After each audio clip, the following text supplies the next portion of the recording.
जय हिंद दोस्तों। आज बात करेंगे क्लास 12th चैप्टर 1 जिसका नाम है बातचीत, जिसके लेखक है बालकृष्ण भट्ट। इसका हम प्रश्न उत्तर करने वाले हैं। उससे पहले मेरे दोस्त, अभी तक आपने बातचीत जिसके लेखक है बालकृष्ण भट्ट उसका फुल एक्सप्लेनेशन वाला वीडियो नहीं देखे हैं तो जाके जरूर देखिएगा। आई बटन में या तो चैनल के डिस्क्रिप्शन में, वहाँ से भी जाके आप देख लीजिए, वहाँ पर भी आपको मिल जाएगा वीडियो। ठीक है, तो चलिए यहाँ से स्टार्ट करते हैं। अगर आपका भी सपना बोर्ड एग्जाम में 450+ नंबर लाना है तो आप इस वीडियो को शुरू से लेकर अंत तक जरूर देखिए। अगर आपको वीडियो समझ में आएगा तब चैनल सब्सक्राइब कीजिएगा, तब आपको 450+ नंबर लाने में आपको हम बहुत ही अच्छा से अच्छा हो सके तो सहयोग करेंगे। ठीक है, और सबसे आसान भाषा में आपको समझाएंगे ताकि आपको बोर्ड एग्जाम के बाद भी आपको ये याद रहे और किसी को आप पढ़ा सके, ऐसा आपको पढ़ाने वाले। ठीक है, तो चलिए यहाँ से स्टार्ट करते हैं। चलिए, यहाँ पर दिया हुआ 1 नंबर प्रश्न में कि अगर हम में वाक शक्ति न होती तो क्या होता। ये प्रश्न आपके 1 नंबर पूछा गया है। तो समझिए मेरे दोस्त, सबसे पहले हम प्रश्न जानेंगे, उसके बाद उत्तर खुद पे खुद हम दे सकते हैं। ठीक है, तो समझिए क्या करा है। वाक शक्ति मतलब क्या होता है? जो हम बोलते हैं, आप बोलते हैं, दुनिया में जितने भी लोग हैं वह कुछ ना कुछ मुंह से बोलता है, वह नहीं होता। मतलब कि जो बोलने की शक्ति है वह हमारे अंदर नहीं होती, तो यह क्या होता? अब समझिए, आपको आंसर आपको पता चल गया होगा। ठीक है, तो उत्तर भी पढ़िए और हम खास कर आपको ये सजेस्ट करेंगे मेरे दोस्त, अगर आपके पास कॉपी कलम है तो आप क्या कीजिए, ये लिखते हुए चलिए, तब आपको बहुत ही बेहतरीन तरीके से समझ में आएगा। ठीक है, और आपके पास ईयरफोन है तो ईयरफोन लगा लीजिए और देखिएगा कि बाहर का आवाज़ आपको आएगा ना तो थोड़ा सा पढ़ने में मन नहीं लगेगा।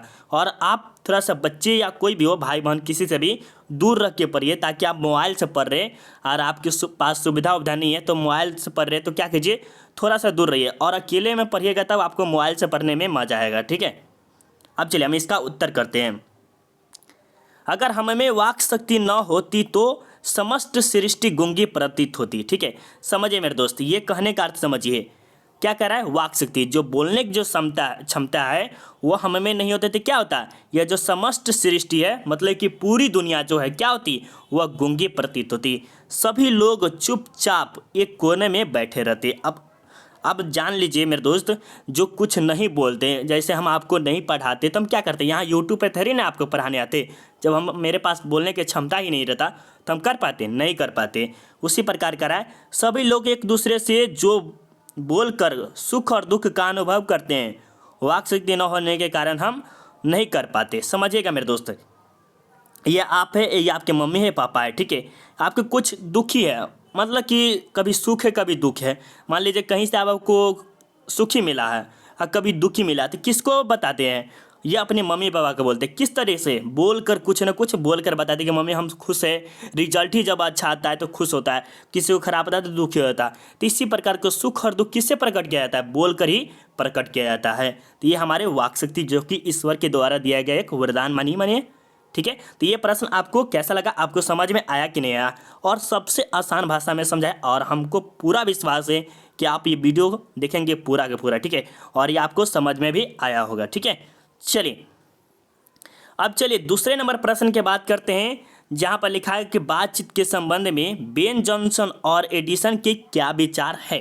तो इसके बारे में हम आपको पहले बताए हुए थे, जब बातचीत के जो चैप्टर है इसका फुल एक्सप्लेनेशन करा रहे थे, तब हम आपको बता देते बेन जॉनसन और एडिसन के बारे में आपका प्रश्न आएगा 2 नंबर में। तो देखिए आ गया, और इसका लिंक आपको डिस्क्रिप्शन में, अगर वो वीडियो देख लेते तो बातचीत का जो है उसका पूरा के पूरा जीवनी आपको पता चल जाएगा। तो आप जाकर जरूर देखिएगा, जिसका लिंक आपको वीडियो के डिस्क्रिप्शन में मिलेगा। ठीक है, चलिए यहाँ पर दिया हुआ है, मनुष्य का गुण दोष प्रकट करने के लिए बातचीत आवश्यक है। किसी भी, जैसे मनुष्य है उसका किसी का गुण बहुत ही अच्छा है तो कैसे प्रकट होगा? बोलने से प्रकट होगा। जैसे हम आपको पढ़ा रहे तो मेरा गुण अभी निकल रहा है। ठीक है, अगर हम आपको नहीं पढ़ाते तो कुंदन सर कौन है किसी को पता होता है? नहीं, अभी नहीं। मान लीजिए अभी भी तो ज़्यादा आदमी को नहीं पता होगा। जैसे आप आए फर्स्ट बार तो आपको पता नहीं होगा कुंदन सर कौन है, लेकिन आपको हम जब पढ़ाएंगे बहुत ही अच्छा से तब हमारा नाम लीजिएगा। नहीं पढ़ाएंगे अच्छा तो नहीं नाम लीजिएगा। उसी प्रकार का रहा है। तो गुण दोष प्रकट किसके द्वारा होता है? बातचीत के ही द्वारा होता है। बेन जॉनसन के अनुसार बोलने से ही मनुष्य का साक्षात्कार होता है। ये जो बेन जॉनसन है ये कहते थे कि जब आप मनुष्य बोलता है ना तो उसका क्या होता है? साक्षात्कार होता है। जो मनुष्य को अति महत्वपूर्ण है। अब देखिए, मनुष्य जब बोलेगा तभी तो उसके लिए ठीक है, नहीं बोलेगा तो उसका क्या, वो गूंगा प्रतीत होगा, और ये इसके लिए अति आवश्यक है बोलना, और नहीं बोलेगा तो ये खराब है, ठीक है। तथा एडिसन के अनुसार असल बातचीत सिर्फ दो व्यक्तियों में हो सकती है। देखिए, ये एडिसन साहब का कहना है कि जो दो आदमी रहते हैं, जैसे एक दोस्त यहाँ पर एक दोस्त यहाँ पर, और ये जो दोनों दोस्त है वो बहुत ही बेहतरीन बात करता है, जैसे सिलेबस के ही बारे में बात करता है, लेकिन बहुत ही विस्तार में बात करता है कि भाई इसका यूट्यूब चैनल पर हम पढ़ते हैं, बहुत ही अच्छा है। और जब ये तीसरा आदमी जब आता है तो उसका बात को बदल दिया जाता है। चलिए आगे बढ़िएगा तो आपको पता चल जाएगा। और तीसरे व्यक्ति की उपस्थिति में उस बात को बदल दिया जाता है, अर्थात जब दो व्यक्तियों के होते हैं तो दिल खोल कर बात करते हैं, और तीसरे व्यक्ति की उपस्थिति में उस बात को बदल दिया जाता है। समझिए, जब दो व्यक्ति रहते हैं तो दिल खोल के, अब हाँ, इतना मस्त तरीक़ा से बात करता है। मान लीजिए कि एक ये हो गया और ये एक हो गया, ठीक है, ये इतना मस्त से बात करेगा मत पूछिए। और वहीं पर मम्मी पापा भी हो गया, मम्मी पापा जान मान लीजिए कि आप मम्मी पापा बात कर रहे हैं और जब भी आप जाइएगा तो आपके मम्मी पापा बात को बदल देगा। और उसी प्रकार अगर 4-5 आदमी हो जाता है तो वहाँ पर राम रमोल हो जाता है, ठीक है। चलिए, अब ये भी आपको समझ में आ गया होगा। अब चलिए 3 नंबर प्रश्न में दिया है, आर्ट ऑफ कन्वर्सेशन क्या है। आर्ट ऑफ कन्वर्सेशन क्या है, 3 नंबर प्रश्न का है उत्तर। आप देखिए, प्रस्तुत पंक्ति बालकृष्ण भट्ट द्वारा रचित बातचीत पाठ से लिया गया है। आर्ट ऑफ कन्वर्सेशन का अर्थ होता है कि वार्तालाप की कला। देखिए समझिए मेरे दोस्त, वार्तालाप क्या होता है, बोलने की कला। हम जो बोलते हैं, कुछ बोलने की कला जो होता है वह क्या कहलाता है, आर्ट ऑफ कन्वर्सेशन कहलाता है। क्या कहलाता है, आर्ट ऑफ कन्वर्सेशन। अर्थात आर्ट ऑफ कन्वर्सेशन यूरोप के लोगों में प्रसिद्ध है। आपसे पूछा जा सकता है ऑब्जेक्टिव में कि आर्ट ऑफ कन्वर्सेशन कहाँ के लोगों में प्रसिद्ध है, तो यूरोप के लोगों में प्रसिद्ध है। यहाँ के लोगों को बातचीत करने का हुनर है, बातचीत के जरिए अपना गुणदोष प्रकट करते। कहाँ के लोग, तो ये हमारे यूरोप के लोग, ठीक है। ये आपको भी अच्छा सा समझ में आ गया होगा, ठीक है। समझ में आ रहा है ना मेरे दोस्त। देखिए, अगर आपको समझ में आ रहा है तो सिर्फ हम चैनल को सब्सक्राइब तो नहीं कहेंगे, क्योंकि आपका मन होगा 450 प्लस नंबर लाना, तभी आप चैनल को सब्सक्राइब कीजिएगा। लेकिन अगर आपको ये वीडियो अच्छा लग रहा है, आपको समझ में आ रहा है, तो सिर्फ एक लाइक कर दीजिए, ताकि हमें तो पता चल सके हम कितना अच्छा से आपको समझा रहे हैं, ठीक है। चलिए अब बात करते हैं 4 नंबर प्रश्न को, ठीक है। कह रहा है कि मनुष्य की बातचीत का उत्तम तरीका क्या हो सकता है। जो मनुष्य है, मानव है, वह क्या बोले जो उसका अच्छा तरीका हो, क्या हो, अच्छा तरीका हो। इसके द्वारा वह कैसे अपने लिए सार्थकता, नवीन संसार की रचना कर सकता है। अब देखिए आगे चले, इसके बाद बात करेंगे। उत्तर देखिए, मनुष्य में बातचीत का सबसे उत्तम तरीका उसका आत्मवार्तालाप है। आत्मवार्तालाप क्या है कि जो अपने अंदर से जो बात करता है उसे हम आत्मवार्तालाप कहते हैं, ठीक है। क्या कहते हैं, आत्मवार्तालाप करते हैं, जो अपने अंदर से करता है। मनुष्य अपने अंदर एक ऐसी शक्ति पैदा करती है जिसके कारण वो अपने आप से बात कर सकता है। मान लीजिए अगर आपसे कोई बात उत नहीं करता है तो खुद से बात करने का कोशिश कीजिए।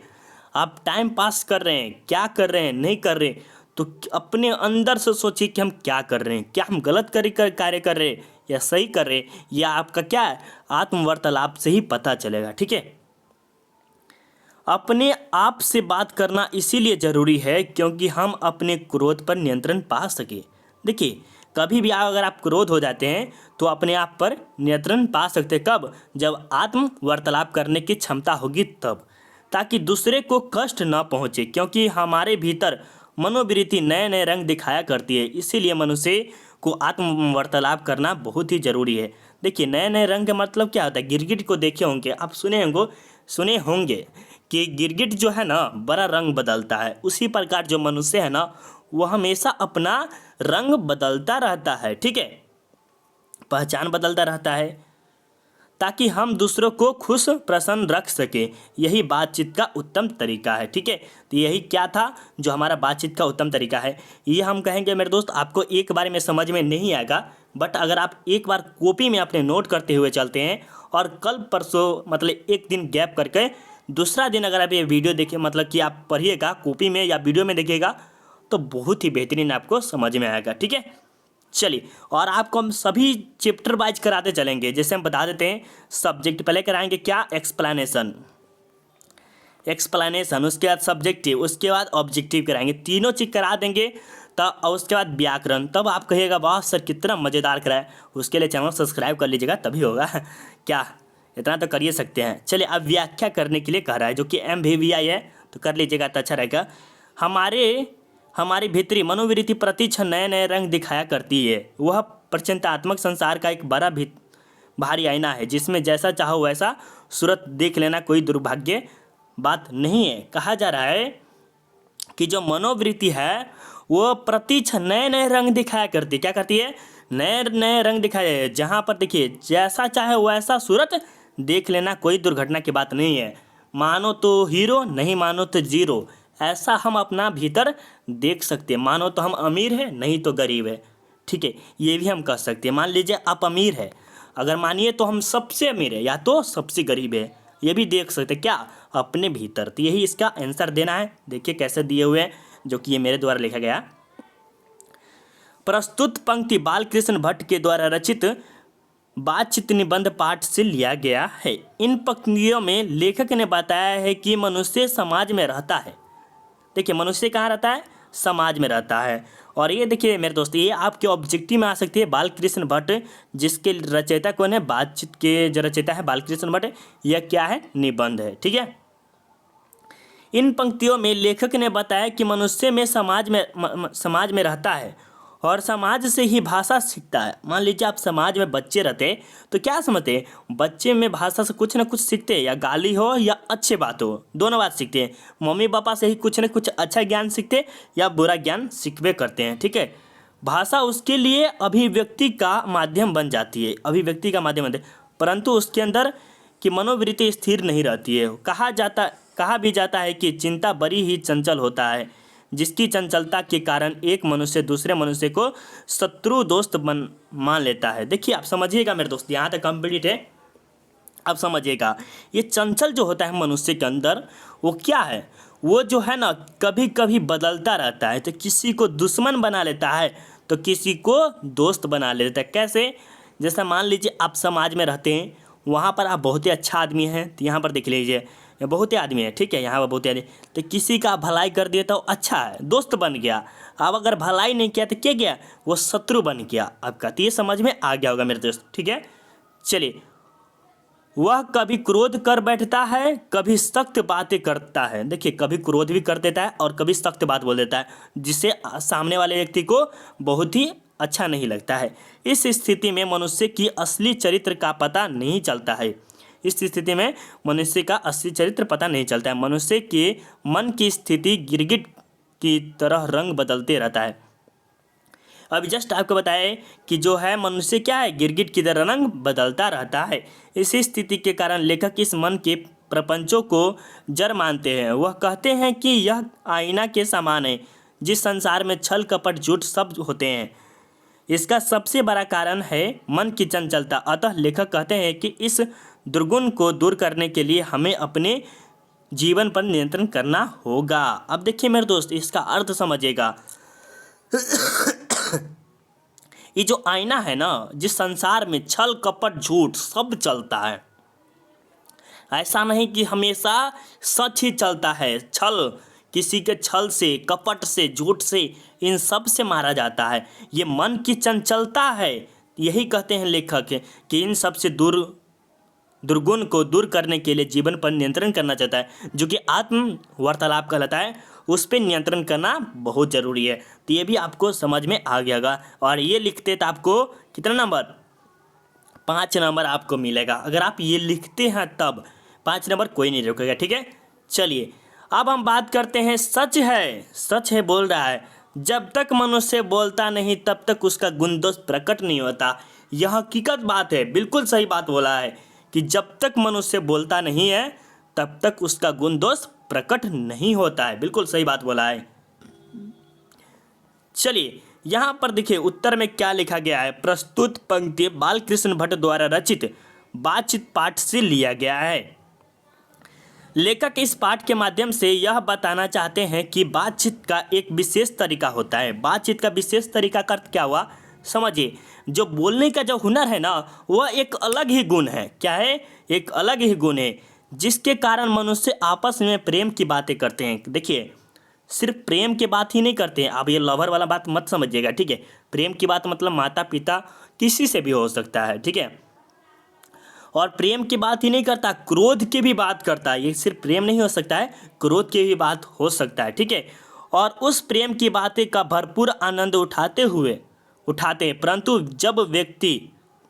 परंतु व्यक्ति जब वाचाल हो जाता है, वाचाल मतलब कि खूब बोलना स्टार्ट कर देता है, अथवा बातचीत के दौरान अपने आप पर काबू नहीं रख पाता है, तो वह दोष है। मतलब देखिए, कोई व्यक्ति भाषण दे रहा है और उसके भाषण थोड़ा सा सुनने में अच्छा लग रहा है, और क्या हो रहा है, वह लगातार 10 घंटा तक भाषण दे रहा है, तो उसके भाषण में क्या है, सुनने में आप मज़ा नहीं आ रहा है, वह वाचाल हो गया, उसके बोलने पर कोई अपने भाषा पे वो काबू नहीं रख पा रहा है। जो भाषण 2 घंटा चलने वाला था वह 10 घंटा चला, तो 2 घंटा में सुनने में मज़ा कुछ और आ रहा था, लेकिन 10 घंटा सुनने के बाद यह कुछ गलत ही निकल रहा है, काबू नहीं उसके भाषा पे, ठीक है। तो वह दोष में निकल जाता है, मतलब दोष मतलब खराब नेचर में वो बदल जाता है, ठीक है। परंतु जब वह बड़ी सलीके से बातचीत करता है तो वह गुण में बदल जाता है, और बहुत ही बेहतरीन तरीक़ा से 1 से 2 घंटा बात करता है और मिठास बात में करता है, तो क्या होता है, वह गुण में बदल जाता है। मनुष्य को चुप रहने के कारण उसके चरित्र का पता नहीं चलता है। बिल्कुल सही बात बोला है, मनुष्य जब चुप रहेगा तो उसका चरित्र के बारे में पता नहीं चलेगा, और ज़्यादा बोलेगा भी तो उसका चरित्र के बारे में बेकार कहा जाएगा, बट मीडियम में बोलिएगा तो आपका बहुत वैल्यू होगा, ठीक है। परंतु वह जैसे ही कुछ बोलता है तो उसकी वाणी के माध्यम से अनेक गुण और दोष का प्रकट होने लगता है। यही कहते हैं कौन, तो ये हमारे बालकृष्ण भट्ट। मेरे दोस्त, अगर आपको वीडियो अच्छा लगा होगा, उम्मीद है मुझे अच्छा, देखिए मुझे पूरा उम्मीद है कि आपको वीडियो बहुत ही अच्छा लगा होगा। उससे पहले मेरे दोस्त, अगर आप भी 12th क्लास का ऑल नोट्स पाना चाहते हैं तो आप इस नंबर पर एक बार संपर्क कीजिए, आपको ज़रूर मिलेगा, ठीक है। अगर आपका भाई बहन कोई भी हो जो क्लास 10th में है, वो भाई बहन कोई भी दोस्त कोई भी हो, उससे ज़रूर बताइएगा। यूट्यूब चैनल का नाम है RDX सेल्फ स्टडी, तो ये ज़रूर बताइएगा।